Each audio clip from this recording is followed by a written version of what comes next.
Era l'agosto del 1920. Varsavia stava per cadere. 500.000 di soldati dell'Armata Rossa stavano avanzando da est. La Polonia aveva appena 2 anni di vita come stato indipendente. Le sue truppe erano in rotta, i suoi alleati l'avevano abbandonata. A Londra, Parigi, Berlino, tutti davano la Polonia per spacciata. Tutti si sbagliavano. Questa è la storia del miracolo della Vistola, la vittoria che fermò il comunismo in Europa e che oggi quasi nessuno ricorda. Per capire questa storia dobbiamo tornare al novembre del 1918. La prima guerra mondiale è appena finita. 4 imperi sono crollati in 4 anni: quello tedesco, quello austro-ungarico, quello russo, quello ottomano. La carta geografica dell'Europa è stata stracciata e riscritta e in mezzo a queste macerie rinasce la Polonia. Per 123 anni la Polonia non era esistita.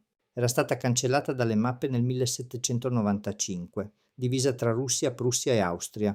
Generazioni di polacchi erano nate e morte senza uno Stato, senza un passaporto, senza una bandiera. L'11 novembre 1918, lo stesso giorno dell'armistizio, Józef Piłsudski entra a Varsavia e proclama l'indipendenza. Ma rinascere non significa sopravvivere. Ad est la Russia è in preda alla rivoluzione bolscevica. Lenin ha appena preso il potere e il suo progetto non è solo costruire uno Stato sovietico in Russia. Il suo progetto è esportare la rivoluzione comunista in tutta Europa e per farlo deve attraversare la Polonia. La guerra tra Polonia e Russia sovietica inizia lentamente, come un incendio che si allarga. Nel 1919 le truppe bolsceviche avanzano verso ovest, mentre la Russia dei soviet consolida il potere. I confini tra i nuovi stati non sono definiti. Nessuno sa dove finisce la Polonia e dove inizia la Russia. Piłsudski lo sa. Il momento per colpire è adesso, mentre l'Armata Rossa è ancora debole dopo anni di guerra civile. Nell'aprile del 1920 la Polonia attacca per prima. Occupa Kiev, la capitale dell'Ucraina. Una mossa audace, forse troppo audace, perché Lenin risponde con tutto ciò che ha. Mikhail Tukhachevsky, un generale di soli 27 anni, brillante, spietato e convinto di essere destinato a cambiare la storia. Prende il comando dell'Armata Rossa sul fronte occidentale. Il suo ordine è semplice: attraverso il cadavere della Polonia bianca, verso l'incendio mondiale. Non sono parole vuote. In poche settimane le truppe polacche vengono ricacciate indietro, Kiev è persa, le linee si sbriciolano, l'Armata Rossa ne avanza. 20, 30, 50 chilometri al giorno. Varsavia è nel mirino. Il mondo guarda e quasi nessuno muove un dito. La Francia manda qualche ufficiale, tra cui un giovane tenente colonnello. Si chiama Charles de Gaulle. La Gran Bretagna invia consiglieri, ma truppe vere? Armi in quantità? Niente di tutto questo. Lloyd George, il primo ministro britannico, dice apertamente che la Polonia ha cercato guai. I sindacati inglesi e francesi rifiutano di caricare navi con armi destinate alla Polonia. Non aiuteremo una guerra contro i lavoratori sovietici, questo dicono. A Mosca Lenin è euforico. Scrive lettere, fa piani. È convinto che quando l'Armata Rossa arriverà in Germania, attraverso la Polonia, la rivoluzione comunista esploderà spontaneamente in tutta Europa occidentale. La Polonia per lui non è un nemico da rispettare, è un corridoio da attraversare. E all'inizio di agosto del 1920 sembra che abbia ragione. L'Armata Rossa è a 30 km da Varsavia. A Varsavia la gente scappa, i treni sono presi d'assalto, le strade verso ovest sono intasate di carri e di famiglie con i bagagli sulle spalle. Il governo polacco discute se trasferire la capitale. Alcune delegazioni straniere hanno già fatto le valigie. I giornali di tutto il mondo scrivono necrologi anticipati per la Polonia. Piłsudski lo sa. Sa che le sue truppe sono esauste, sa che le munizioni scarseggiano, sa che i suoi generali non sono d'accordo con lui. La notte del 5 agosto 1920 si dimette da capo del governo. Non è resa, è una mossa calcolata per avere le mani libere, per comandare l'esercito senza interferenze politiche.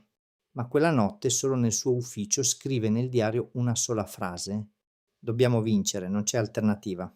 Fuori dalla finestra, in lontananza, si sentono già i cannoni. Ma Piłsudski ha un piano. Mentre l'Armata Rossa punta su Varsavia da nord, lui vede qualcosa che Tukhachevsky non ha visto, o forse ha visto e ha sottovalutato.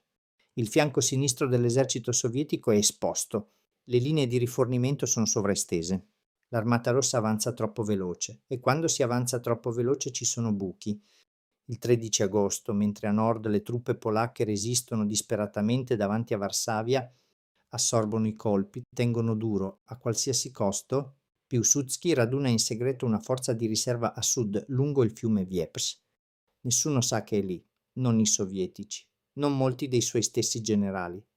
Il 16 agosto 1920, all'alba, parte la controffensiva. Le truppe polacche sfondano il fianco scoperto dell'Armata Rossa. Avanzano 40 chilometri nel primo giorno, poi altri 30. Le linee di comunicazione sovietiche vengono tagliate. Tukhachevsky non capisce cosa sta succedendo. I messaggi non arrivano, le divisioni sono isolate, l'ordine di ritirata arriva troppo tardi. In 5 giorni, soli 5 giorni, l'Armata Rossa passa dall'assedio di Varsavia alla rotta completa. 600.000 soldati si ritirano in disordine verso est. 70.000 vengono catturati. Le perdite sovietiche sono devastanti. Varsavia è salva. I polacchi la chiamano il miracolo della Vistola e il nome non è casuale. In quei giorni, molti soldati polacchi, devoti cattolici, dissero di aver visto la Madonna apparire tra le nuvole sopra Varsavia, a guidarli nella battaglia. Che ci si creda o no, qualcosa di straordinario era accaduto. Un paese rinato da appena 2 anni aveva sconfitto l'esercito più grande d'Europa.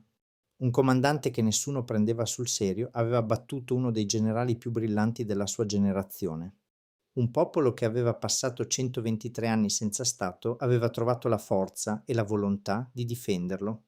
Lord Edgar D'Abernon, l'ambasciatore britannico a Varsavia, scrisse anni dopo che la battaglia di Varsavia del 1920 era forse la più importante della storia moderna. Se l'Armata Rossa avesse vinto, scrisse, il comunismo avrebbe dilagato in Germania, in Francia, in tutta Europa occidentale. Non erano parole di circostanza. Nel 1920, in Germania, c'erano milioni di lavoratori pronti alla rivoluzione. In Italia si stava vivendo il Biennio Rosso. In Ungheria c'era già stata una Repubblica Sovietica. L'Europa era un fiammifero e Piłsudski aveva tolto la scintilla. Nel marzo del 1921, Polonia e Russia sovietica firmano il Trattato di Riga. La guerra è finita. La Polonia esiste ancora. Ha i suoi confini, più a est di quanto molti si aspettassero. Per Lenin è una sconfitta bruciante. Il sogno di esportare la rivoluzione in Europa, tramite la Polonia, è finito. L'Unione Sovietica si chiude su se stessa. Inizia a costruire il socialismo in un solo paese. Tukhachevsky sopravvive alla sconfitta. Torna a Mosca, viene riabilitato, continua la carriera militare. Ma nel 1937 Stalin lo fa arrestare con l'accusa di spionaggio. Viene fucilato, come tanti degli ufficiali dell'Armata Rossa che avevano combattuto in Polonia nel 1920. La Polonia invece vive 20 anni di indipendenza. Anni difficili, complicati, pieni di tensioni, ma anni di libertà. Fino al 1939, quando arrivano i tedeschi da ovest e i sovietici da est. Ma questa è un'altra storia. La guerra polacco-bolscevica del 1920 è una delle pagine più importanti della storia del Novecento europeo, eppure quasi nessuno la conosce. Ma la Polonia la ricorda, e come? Il 15 agosto, giorno della battaglia decisiva, è ancora oggi festa nazionale. Si chiama Festa delle Forze Armate, ma tutti i polacchi sanno cos'è davvero. Quando cammino per Varsavia e vedo i monumenti a Piłsudski, ci penso sempre. Questo paese ha dovuto guadagnarsi l'esistenza, 3 volte nel solo XX secolo. Se ti è piaciuto questo video lascia un like e iscriviti. E dimmi nei commenti, sapevi già di questa guerra o l'hai scoperta oggi?